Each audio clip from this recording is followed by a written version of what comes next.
archetypes that are sitting in there saying, I'm a victim, I'm a martyr, I have to do everything for everyone, I have to give, give, give, but nobody ever gives back to me.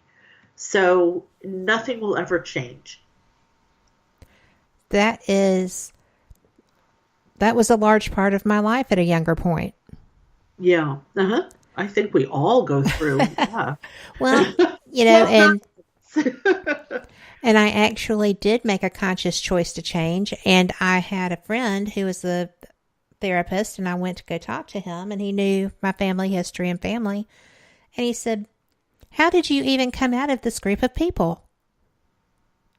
And I was dumbfounded. I said, we all have the same story. Yeah. Yeah. And he was like, but you've changed yours.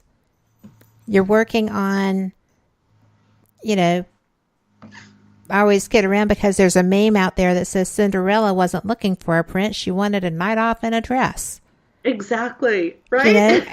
And so I went looking for my dress. Yeah. Exactly. And it made me a much more pleasant person to be around. I think, I hope. And it made me, I actually had to step away from some of my family because I couldn't live with perpetual behaviors. Yeah. Yeah. And they were, they may not have even been aware of their I don't behaviors. think they are So how could still. they possibly change? And that again is where that, if you can't identify it, you can't fix it. And if you look around at most of the people that we know, in both of our lives, people are not willing to face their responsibility for their behaviors. They like to blame everything outside of them, other people, people who don't believe the same as them politically, the media, society, whatever. Blame your mother, your father, your brother, whatever. But so if they keep doing that, then they're never gonna change. They're not. It's not that they're comfortable with the way they're living.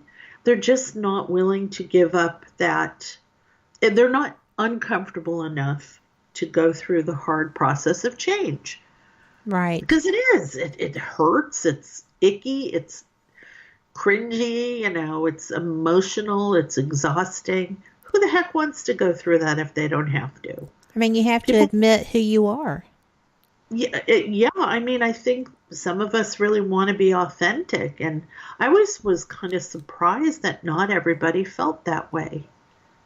I thought, why? How would you be on this planet and not want to be authentic and get rid of the deeply embedded crap, excuse my French, that maybe came from your family of origin or your ancestors, your religious upbringing, political, whatever, your cliques in high school or your peer groups. All of that stuff got piled on to the real authentic you. You're in there somewhere. And it surprises me how many people are perfectly okay with staying buried under that pile of other people's beliefs and ideas and about who they are and what they should be. Yes. And I don't know. I am Yeah. just so glad that I ran into that person, who said, have you ever looked at this? Why no? Interesting. Maybe the timing on that, is like really not so coincidental. Like when the student is ready, the teacher appears, right? Absolutely. I You were believe that, though. I Yeah. believe that. You know, Time is interesting, sure. we have a comment in chat from Brenda who says, yeah, I am responsible for my mistakes and behavior, but I'm also responsible for how I react to the things done to me by Absolutely. others. Absolutely. What did And Roosevelt say? Nobody can offend you without your permission or something like yes. that. Absolutely. And, she also said when someone chooses to judge and punish me, I have a choice to pray and walk away. Right. So, Because that's their judgmental archetype speaking. mhm. That's like not her problem. It's the person judging. The judge archetype is a strong one in all of us. Oh, just go on social You think? networking Good gravy. hour and you will see judgment, from this direction and that direction. So yeah, to be able to recognize that, and that takes a lot of strength and courage and thick skin to be able to step back and go, okay, that person judged me, but that's their thing. Yes, and it's so hard to. It doesn't matter how many times you face that. For me, because I am very quick on the draw sometimes. Yeah, absolutely. Yeah, I have a hard time every time with saying, this is not my color Kool-Aid. Not my color Kool-Aid. Yeah, and honestly, no matter how much you do this work, it's still going to get to you. It's still going to hurt. But if you hang on to that hurt, that's where you're at fault. If you, okay, that stung. Yes. That wasn't very nice. But then you're able to say, okay, you know what, though, that's their judgment. So that's where the progress is made. And eventually that happens quicker and quicker, where then you develop, like as a writer, I got to tell you, you need to develop an incredibly thick skin very quickly. I think we suffer through more rejection than anybody, possibly even including actors. I mean, that's pretty close, though. Yes, that's a great comparison. You're told no. You're told your ideas are terrible. Your stories suck. No, no, no, no, no. Every now and then you get a yes. No, no, no, no, no, no, no, no. Yes. And so your whole life is like that. Even now with all the books and things that I have out, I am constantly rejected. But the only difference is now it's like, big deal, on to the next. And I now know it has very little to do with me. And the idea might not be right for them. Whereas when I was a teenager writing short stories and things and getting rejected, I thought it meant I was an awful person. Oh no, you internalized it. Absolutely. And I think everybody, even, actors that are starting out, oh, I'm terrible. I should go back to whatever. And then later on you realize that the constructive criticism is great, but that's not what we're talking about here. Yes. But you realize that rejection is nothing more than a redirection. And oftentimes I would, and I'm still talking about fairly recently, I would get really heartbroken over a particular rejection of maybe a project that was really important to me. And I might even cry a little because I'm emotional. I'm an emotional girl. But then maybe a year or two later, something would happen that would show me how icky things would have been had that actually happened. How wrong it would have been for me, how it would have misdirected me or knocked me off my path. And that's another really interesting thing about, judgment and rejection, is that later, if people are all judging you on the very same thing, you might want to take a look. Well, maybe I do have bad breath. Let me take a look at this.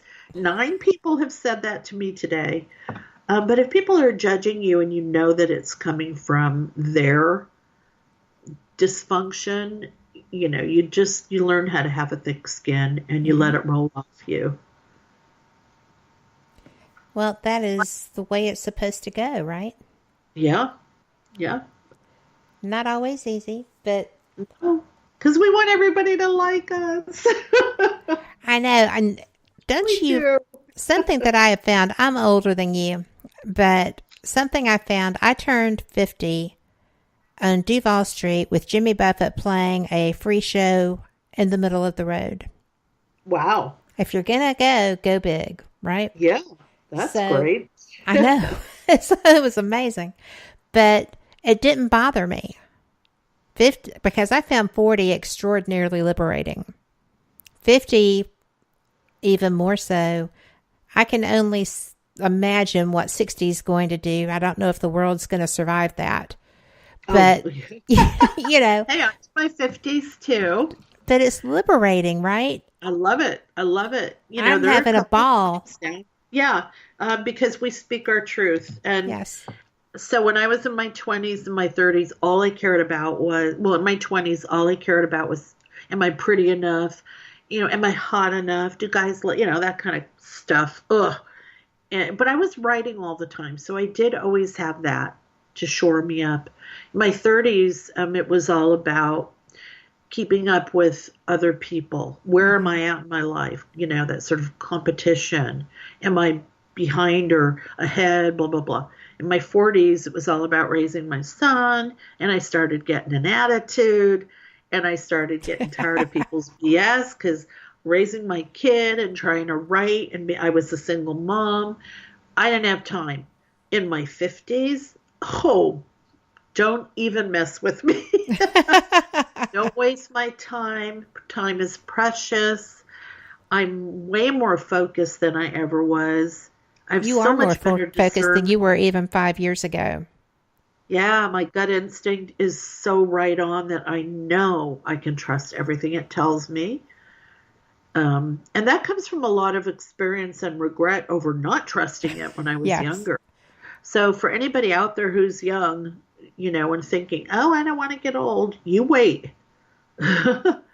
You wait, because it It's is a worth it. liberation of not worrying about what anybody else thinks anymore. And then realizing how much of your time and energy you wasted when you were younger worried about that. But I think it's something that we all have to go through in stages, I think so. realizing as we get older that you're more pressed for time. Time becomes more precious.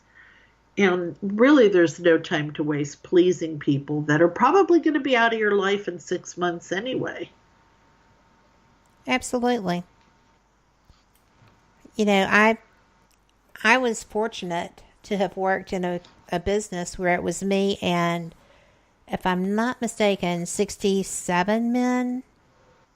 Most of them worked in the field, and, you know, the others were local in town. But I learned very quickly that you cannot, absolutely cannot, mince words in that situation because the Right. communication is different. Yeah. And if you don't say what you want, it's not going to happen.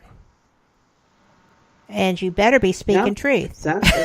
you know. Yeah. So that was a great setup for marriage, right?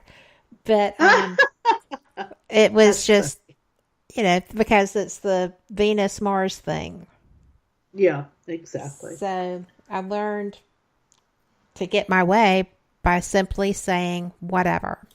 And we are at our second break. How does this happen? Wow. Yikes. So this is just going to be a little 2-minute break, guys, and we will be right back.